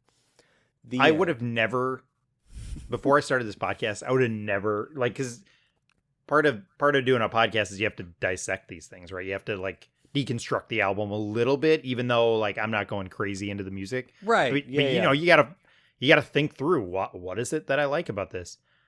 I would have never in a million years, 4 years ago, been like, I'm totally a vibe guy on the vast majority of my records. I totally am, and it's like it's kind of blown my mind that how much of a vibe guy I am. We're like, yeah, dude.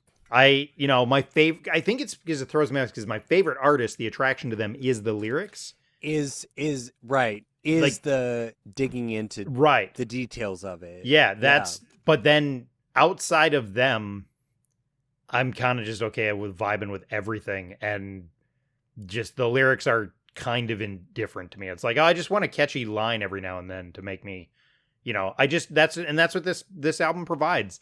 There's about 7 lines on it that I can tell you what he's saying and what he's trying to say. The rest of it, I'm just okay. I have no idea. I'm just okay. I don't know a single lyric on this album.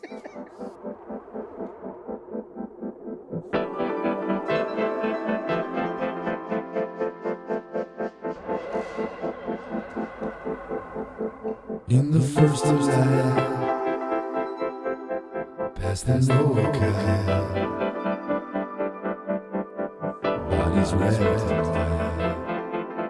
Final question.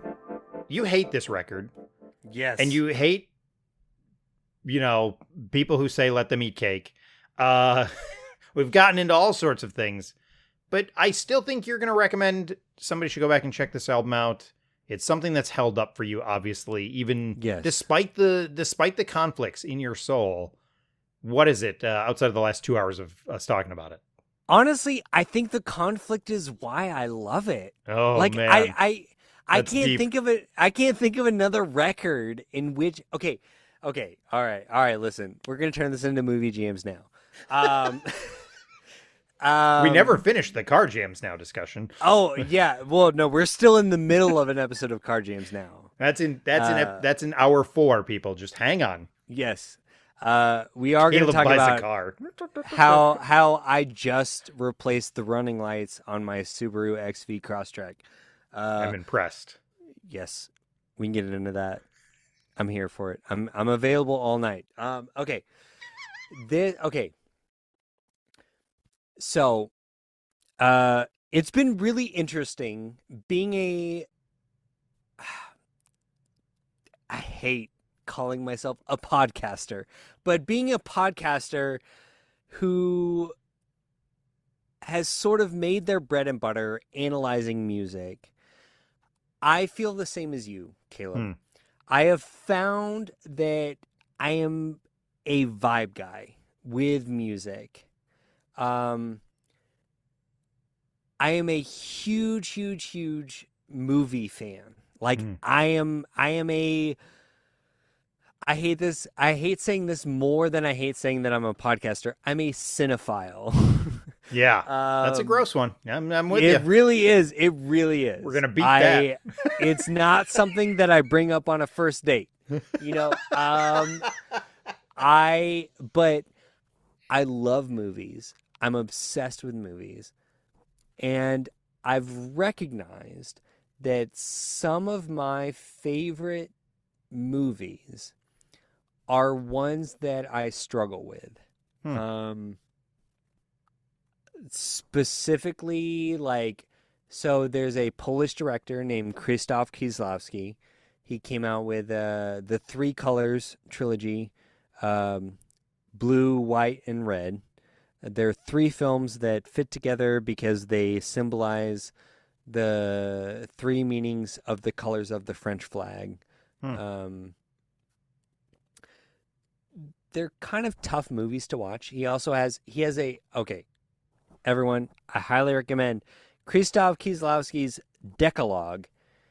It is a 10+ hour miniseries. Holy cow! Where he made just for TV in Poland in the 70s and 80s. He made 1 hour short films that represent each of the 10 commandments. So good. Also really hard to get through. Battle of Algiers, like these are some of my favorite movies, and I've really liked them because I didn't love them initially, and I have a conflict within myself. I have a like a heart versus head sort of conflict of I understand the technicality of this and why it is important. I don't know if I connect with it emotionally. But ultimately, every sort of thing that I've gone through the process of figuring out if I actually like it or if I'm supposed to like it, everything that I've actually gone through that process with, that I've come out on the other side and emotionally connected to, has been one of my favorite things. And this record fits within that. There's a lot about this record that's kind of prickly. You know what I mean? Like there's a lot of it that is not trying to hold your hand with like simple melodies, simple pop production. There's a lot of it that you do kind of have to like wrestle with and sit with and actually like think to yourself, like, do I enjoy listening to this? And I'm saying this as someone who hates Radiohead. Sure. We've talked about this a lot. I'm not a fan of Radiohead, and they sit in a similar space. I don't have an emotional connection to Radiohead. I have sat through a lot of Radiohead trying to figure out if I like it. Like, if it's okay that I don't connect with it. And for me, ultimately, that's something that I'm just like, yeah, no, I don't connect with it. Something about this record, something that's kind of intangible. I don't know. Call it musical inspiration. Call it God. Call it whatever you will. You know, it's Justin Vernon is tapping into something on this record that feels universal, even if you don't understand specifically where he's coming from. And I'll say once again, this is the perfect pre-Sunrise record. Yeah. I think if you listen to this, if there's any reason you have to wake up at 4:30 in the morning, put this record on, and by the time it's done, you know, it's probably like 6 in the morning. Maybe the sun is just barely peeking over the horizon. You will love this record. Yeah. All right. That's all I got. I think it's a beautiful record. I will say there's a lot of beautiful stuff on it. I think one of the reasons to go back and check this out, I think he has been influential for good or bad. I think of the last 15 years, like this record has influenced a lot of music. He's become kind of a staple of the music scene, where he's kind of crossed that indie line into mainstream, whether people like it or not. Oh man, we didn't even talk about his Kanye stuff. Right. That's a great example of, like, you know, he's kind of gotten into some weird spaces, and I think that's why this is worth going back to. I do think it's his best record. For Emma is way more accessible. Like, if you're going to... It is, yeah, but it's definitely that more like, okay, you're going to a hipster bar that has skee ball. Like, they're going to be playing, you know, Skinny Love. Yeah. And it's you know, fine. that It's is, fine. and that's It's a all pop right. song to me. I mean, that's all that is. No, is for like, sure.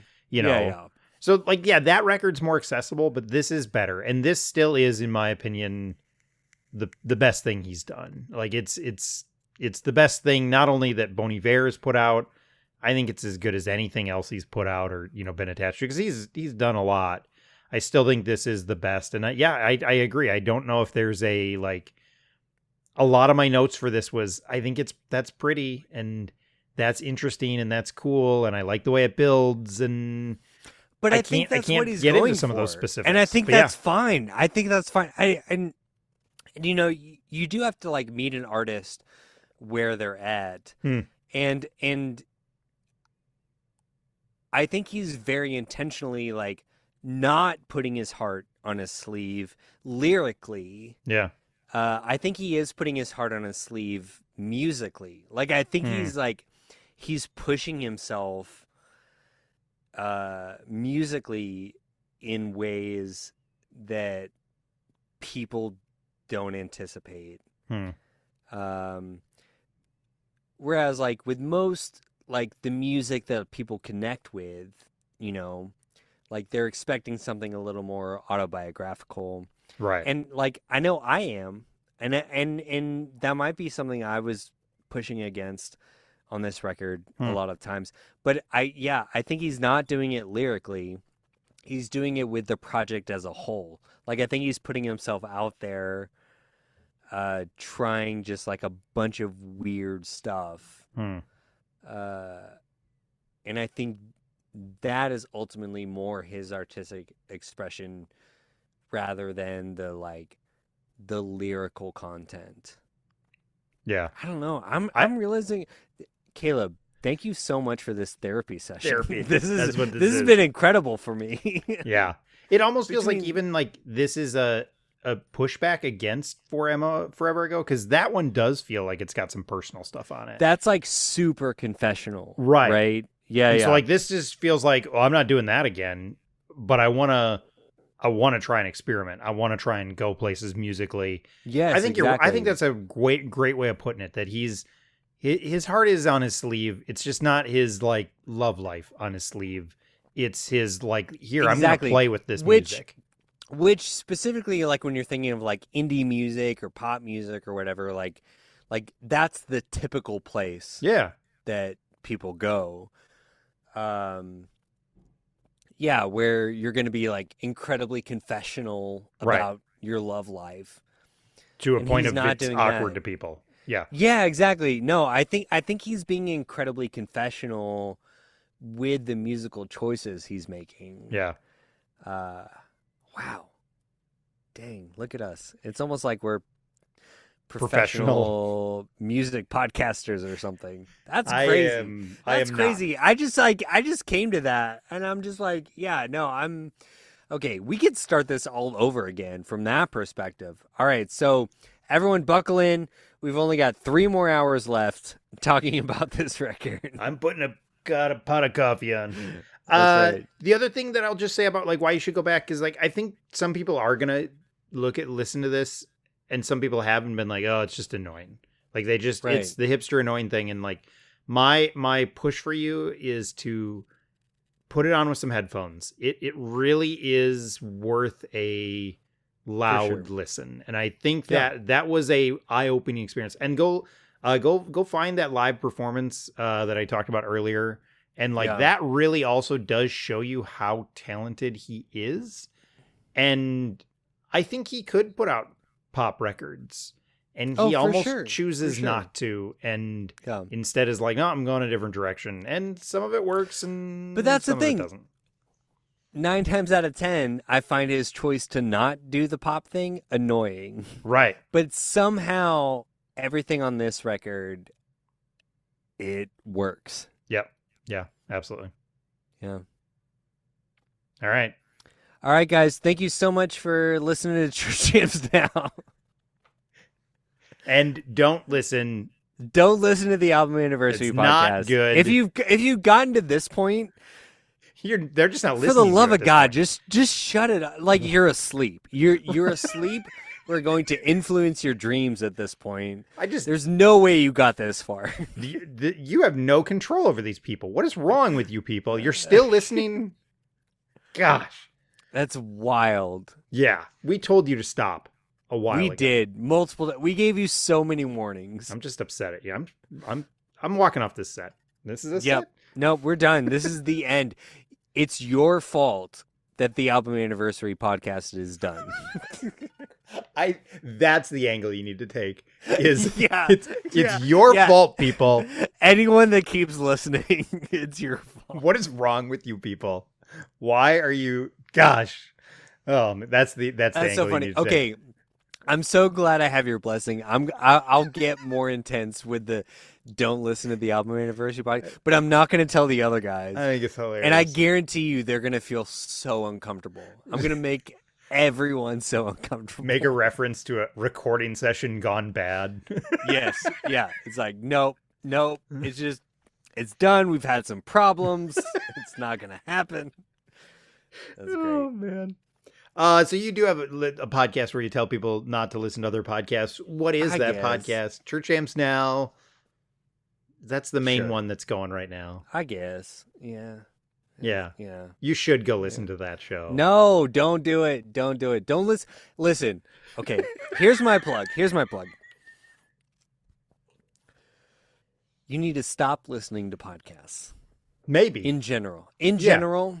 Listen. I can get behind that. Every time you want to listen to a podcast, if you see in your podcast feed, you're like, oh my God, Caleb talked to the drummer from Starflyer 59.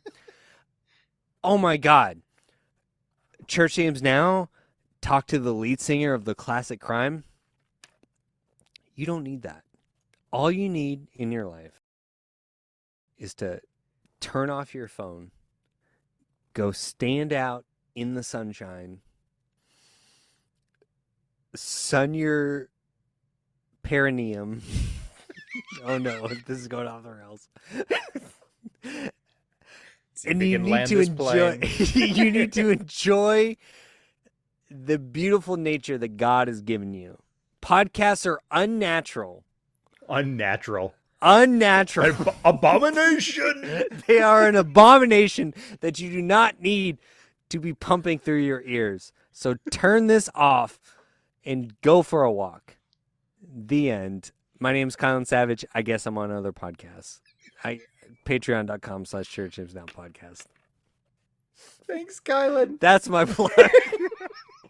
Oh, also listen to Crashing the Political Party. Yeah, that's a good one. AJ Simmons, which I also produce. If you must. If you must. If you're going to partake in the abomination that is podcasts, go take part in that one. Oh man. Okay, this is my new stance. Anytime anyone asks me for a plug, I'm gonna tell everyone to turn off their phones and send their perineum. I don't know. Have you ever read All-Star Superman? It's Grant Morrison. Yes. Yeah. Yes, I have. I have it somewhere here. Yes. Yeah. When he fights the killer, when he sends his Star Eater or his Sun Eater to fight the Tyrant Sun, and the Tyrant Sun sees the Sun Eater. If you watch in the comic, it says abomination. That's what it yells out. They made that into a cartoon. Really? Into a movie. It's really, really good. They made it into a movie, and the way he yells abomination is abomination. And so anytime anything in our household that we don't think is good, we will yell. The kids will one of my daughters in particular will be like, abomination. Oh, that's where we got that from. So. All right. Well, that movie is going to be the subject of our next Patreon. There you go. I don't have all of them anymore because I fell off, but the DC Comics cartoons they're pretty fantastic. good. Oh, they're fantastic. I love them. No, I know. So, thanks for listening, everybody. We'll talk to you later. Thanks, Kylan, for joining the show. I really needed this. It's been a long week. I know. I'm sorry it took up so much of everyone's time. Abomination. Abomination. I'm sorry this was an abomination. Stop listening to podcasts. Go send your perineum. Good night. Good night. That's how we should end it. That's it. That's how we're ending it.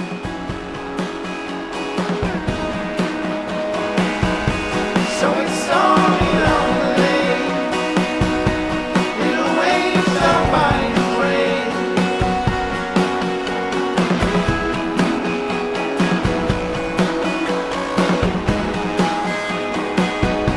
There's a fire going out. There's really nothing to the sound.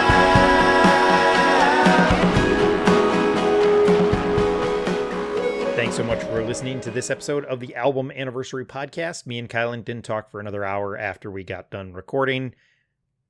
So thanks for listening, because it gave me an excuse to talk to Kylan for 4 hours tonight. So I appreciate it. Thanks for listening. Thanks, Kylan, for coming on the show. Thanks for, being, absolutely fantastic. Check out, Spider Jams Now, Car Jams Now, all of the jams now.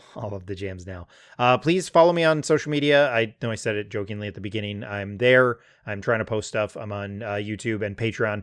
Again, we do have a Patreon where $2 a month, and we do at least one extra show every month. It's usually pretty fun, so check that out. Leave a rating or review. It's helpful for podcasts, especially for us non-famous folks. Thanks so much, everybody. We will talk to you soon. Well, I know that you don't look.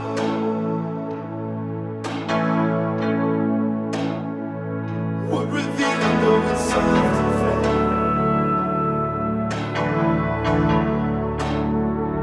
Won't repeat it, come and compensate for the suffering. Hang this on.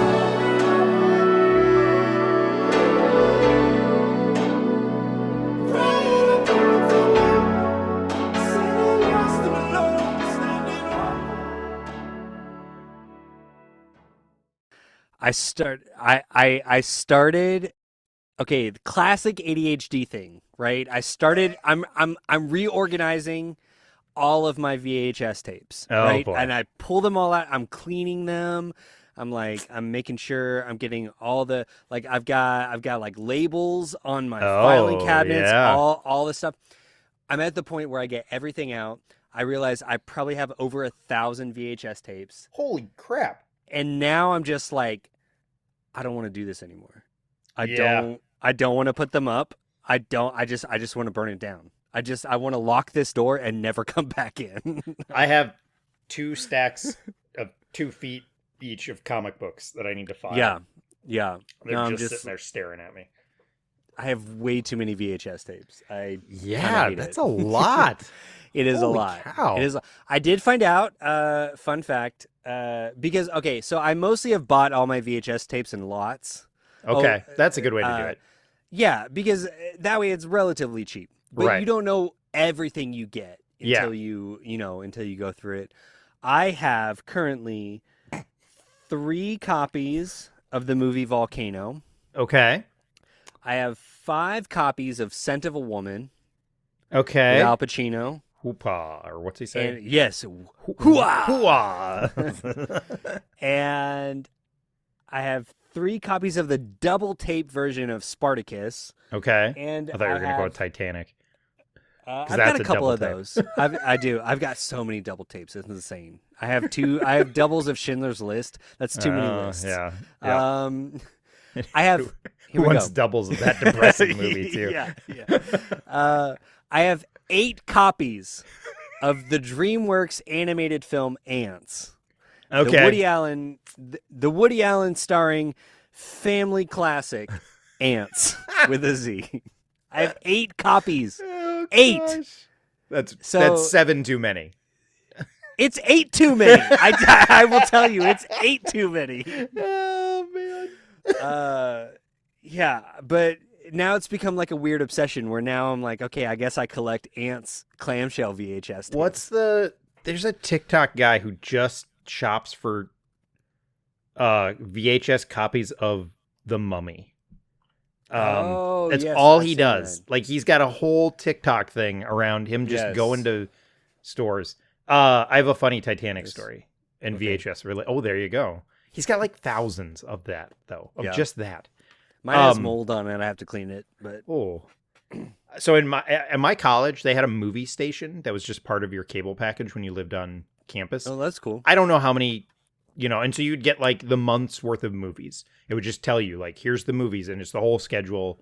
And it was fun. Like there'd be like Friday nights Friday nights I was in the dorm by myself because it was a suitcase college, so everybody would go home to drink with their high school friends. So I usually had the dorms to myself on Friday nights because I stayed around. And so occasionally it would just be like, well, hey, this is on the movie channel. Do we just want to watch that? Let's do it. And like a couple of us who were there was like a handful of us occasionally. But like, Right. I do remember once flipping to it, and it was clearly they were playing VHS. Now, this is 2000. I went to college from 97 to 2001. Right. So this is Yeah, right when we're transitioning and like the DVDs DVD are is starting becoming to a become thing. available. But Yeah. yeah. But they clearly were playing VHS. That's how they were doing this. Because we get to the mid part of Titanic. I think we flipped to it and we were like halfway through it and we're like, oh, this is funny. You get to the mid part of Titanic and they clearly did not grab the next VHS for the second part of Titanic. It switched over to Anaconda. And I was like, Oh my God. they're still Oh, both that's so boat good. related.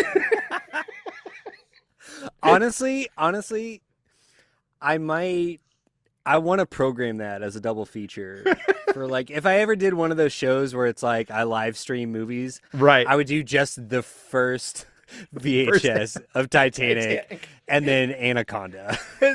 Is this historically accurate? Yeah, Did that's Jennifer Lopez really fight a big snake on the Titanic? but then just randomly I might just cut in the Pay Me Like Your French Girls right in the middle of Anaconda.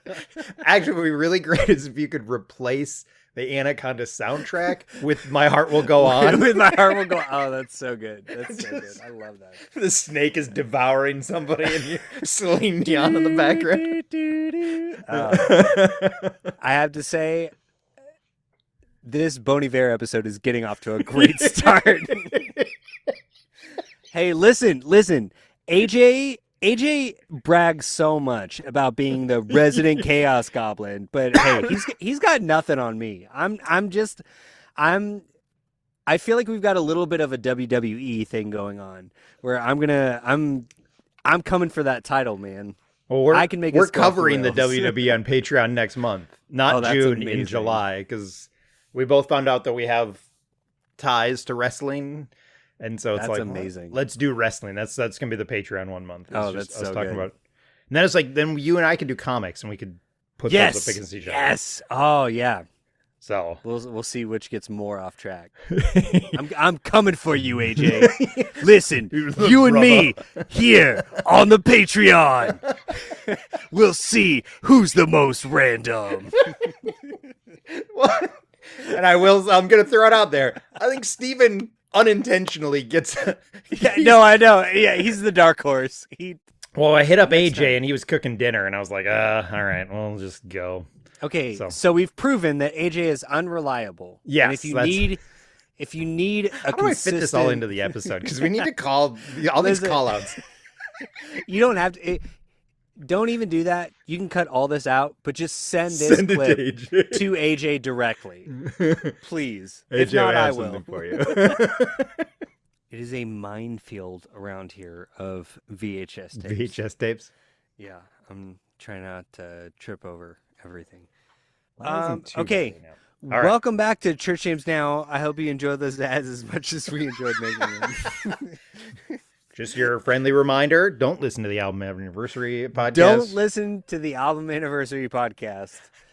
Caleb, what's your favorite song on this album? No, One time you should try and make it like really personal, like really throw people off. Don't listen to it. 'Cause Caleb, he was a jerk to me. He was so mean to me. Okay, I'm See gonna if you do can that. throw people off. Like, oh. Yeah. See if TJ Okay. and Josh are like, Kylan, this joke isn't funny anymore. Yes. Okay. I'm so into that. I'm gonna make them. Okay. My next goal is to make Josh and Josh TJ and so TJ uncomfortable with the bit. Because TJ, because TJ doesn't really know you, so Right. he's kind of gone along with the bit. I can tell He's probably it makes him confused why. a little uncomfortable, but we've explained it to him. Okay, but I'm gonna get really personal. Oh my Oh, that'll be great. Okay.